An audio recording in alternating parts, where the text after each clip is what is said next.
ഈ മഴയുമായി ബന്ധപ്പെട്ട റിപ്പോർട്ട് നോക്കിയാൽ സംസ്ഥാനത്ത് പരക്കെ മഴയ്ക്ക് സാധ്യത 7 ജില്ലകളിൽ യെല്ലോ അലർട്ട് പ്രഖ്യാപിച്ചിട്ടുണ്ട്. ഭൂരിഭാഗം ജില്ലകളിലും ശക്തമായ കാറ്റ് അനുഭവപ്പെടുന്നു.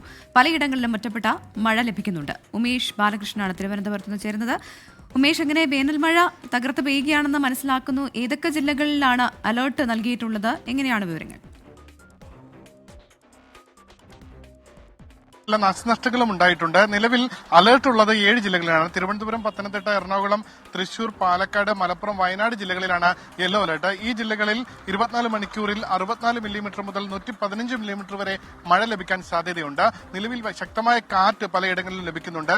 മലപ്പുറത്ത് മച്ചിങ്ങൽ ബൈപ്പാസിൽ മരം കടപുഴകി വീണു. തിരുവനന്തപുരം കുന്നുകാലിൽ മരം കടപുഴകി വീണ് ആശുപത്രിയുടെ നാശനഷ്ടങ്ങളുണ്ടായി. മലപ്പുറത്ത് ടിപ്പർ ലോറിക്ക് മുകളിലേക്ക് മരം വീണ് അപകടമുണ്ടായിട്ടുണ്ട്. പാലക്കാട് ഷൊർണൂർ കുളപ്പള്ളിയിൽ ഇടിമിന്നലേറ്റ് തെങ്ങിന് തീപിടിച്ചു. തുടർന്ന് ഫയർഫോഴ്സ് എത്തിയാണ് തീ കെടുത്തിയത്. എന്തായാലും കനത്ത ചൂടിനിടെ നേരിയ ആശ്വാസമാണ് മഴ. പക്ഷേ ഈ ഒറ്റപ്പെട്ട നാശനഷ്ടങ്ങളും റിപ്പോർട്ട് ചെയ്യുന്നുണ്ട്. ക്രിസ്റ്റീന.